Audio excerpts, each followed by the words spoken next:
Bonjour, bonjour à tous les téléspectateurs de la grâce, la chaîne où nous retrouvons un peu notre salut et puis notre rédemption sur travers cette chaîne que nous sommes parfois édifiés. Chers bien-aimés dans le Seigneur, aujourd'hui encore, c'est un bon matin, c'est un nouveau jour dans lequel je sens un peu dans moi que je dois partager avec un serviteur de Dieu, un enfant de Dieu ou un croyant, oui, un croyant, par rapport à ces temps ou à ces moments difficiles que nous traversons.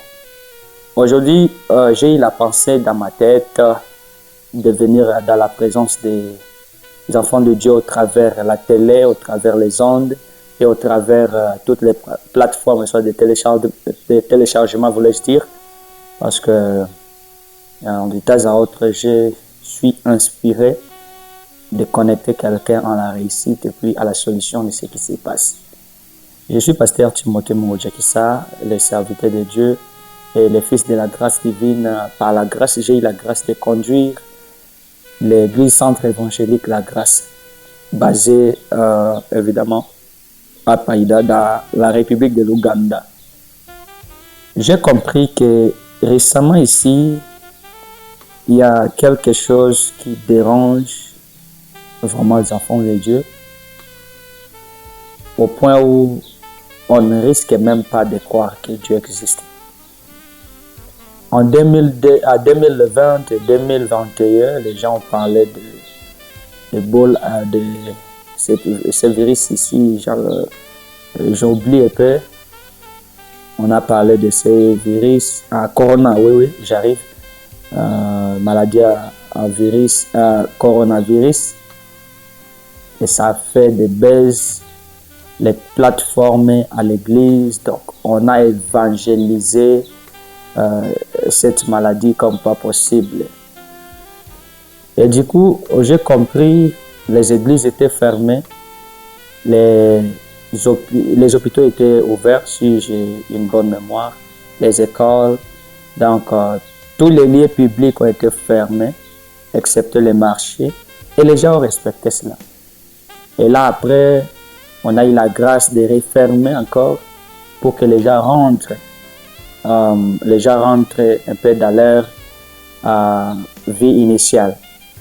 Mais ce qui faisait mal est que lorsque le coronavirus est passé, les gens ont vite oublié.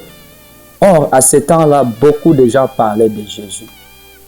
Lorsque le monde allait très mal, lorsque la situation était peu dégradante, les gens ont pleuré au nom de Dieu, les gens ont pleuré au nom de Jésus, les gens ont crié qu'il y a Jésus.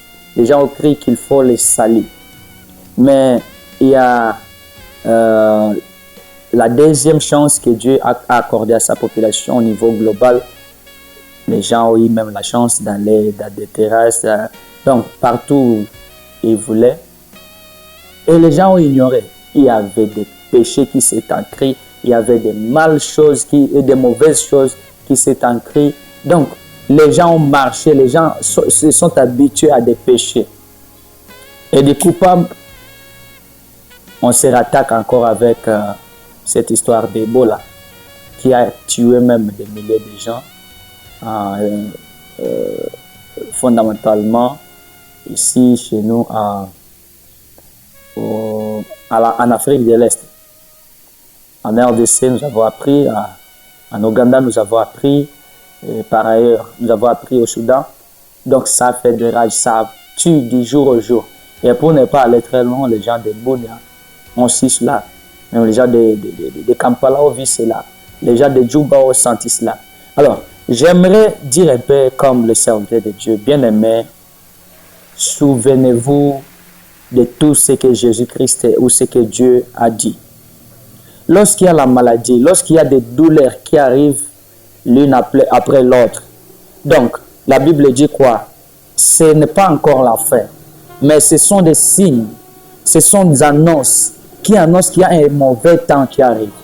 Alors, lorsqu'il y a un mauvais temps qui arrive, il y a de nombreuses personnes qui se sont regroupées pour faire du mal, pour comploter, à nuire à la vie des autres, qui complotent même à tuer les gens, qui complotent même à menacer des gens, même les gens qui ne pensent pas à se repentir. Il y a un appel que je vais te faire. Repentez-vous, repentez-vous. Ce que vous voyez là n'est pas que la circonstance seulement, mais c'est le signe.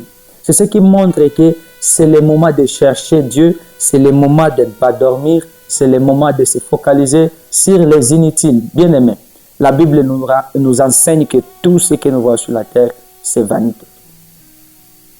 Et cette vanité-là, donc en hébreu, ça montre ce qui c'est comme la vapeur. Alléluia. Donc nos vies que nous voyons ici, nos richesses, nos savoirs, tout ce que nous possédons maintenant, c'est comme des vapeurs. S'il y aura un temps d'enlèvement, ce truc-là, tu n'apportera même rien. Alors, s'il vous plaît, repentez-vous d'abord, ça c'est premièrement. Et deuxièmement, craignez Dieu. Craignez Dieu. Vivez la vie de la sainteté. Pourquoi? Parce que Jésus arrive. Jésus arrive. Il revient bientôt. Il est en route. Il arrive. Je sais. Aujourd'hui, nous sommes dans le monde des comédiens. On peut prendre de tout et de rien pour en faire de la comédie. Mais je te dis, la parole de Dieu ne constitue pas la comédie des gens. La parole de Dieu est là pour nous diriger, pour nous montrer où passer, que faire et à quel temps. Donc, il nous sera bon maintenant d'étudier le temps dans lequel nous sommes. Nous sommes dans le temps de la fin. Tout ce qui était historique, maintenant nous le voyons. Tout ce qui était comme des poésies, tout ce qui était comme des incroyables, aujourd'hui nous le voyons. Des maladies, de l'impolitesse, de l'iniquité, donc des choses bizarres. Les diables aujourd'hui circulent. Il y a des gens qui reçoivent même les signes des diables. Il y a des gens qui se soumettent au diable pour avoir même de l'argent. Il y a des gens qui se soumettent au diable pour avoir des enfants, pour avoir des succès, pour avoir des richesses. Bien-aimés, attention. Faites attention, ne te soumets pas au diable pour avoir des choses du monde. Pourquoi? Parce que lorsque le jugement arrive, ce jugement sera même sur le diable et sur tous ceux qui les suivent. Et même sur les chrétiens, même dans les temples. C'est pourquoi je vous dirais qu'il faut bien tracer la ligne claire entre où vous suivez et où vous ne suivez pas. Ne sois pas un chrétien de double tranchant. Écoutez un peu très bien. Parce que parfois nous avons ce type de gens. On veut faire des choses à l'église, on prend un peu des astuces de l'extérieur pour amener ici pour que les gens qui viennent de l'extérieur ne se sentent pas choqués ou bien ne se sentent pas délaissés. Bien aimé, on doit toujours être délaissé. Si tu viens, si tu quittes le monde pour entrer en Christ, il y a toujours des choses que tu vas abandonner et il y a toujours des nouveaux départs que tu vas emboîter. Nous ne devons pas ramasser tout ce qui est dans la terre et amener en Jésus. Non. Il dit, venez à moi tel que vous êtes et je vais vous transformer. Il va nous transformer. N'amenez pas des trucs du monde parce que cette route, cette est étroite. N'amenez pas ta jalousie, n'amenez pas ta sorcellerie, ton impudicité. Donc, tu veux que toute chose soit un peu facultative, justifiable. Non. Non. Ici, il y a l'ordre. Ici, il y a la sainteté. Soit la sainteté ou non. Soit tu acceptes Christ avec ses structures ou tu pars en enfer. Alors, traçons des lignes claires, craignons Dieu et donnons nos vies à Christ parce que nous sommes dans le temps de la fin. Ne volez pas pour être riche, ne tuez pas pour être riche, n'escroquez pas pour avoir quelque chose, pour avoir le succès, il ne faut pas faire du mal à quelqu'un et tu verras que Dieu te bénira. Qu'il te bénisse. Je suis Timothée Monjakissa du Centre évangélique La Grâce des Païda au monde. Dieu te bénira et qu'il te bénisse abondamment. Merci.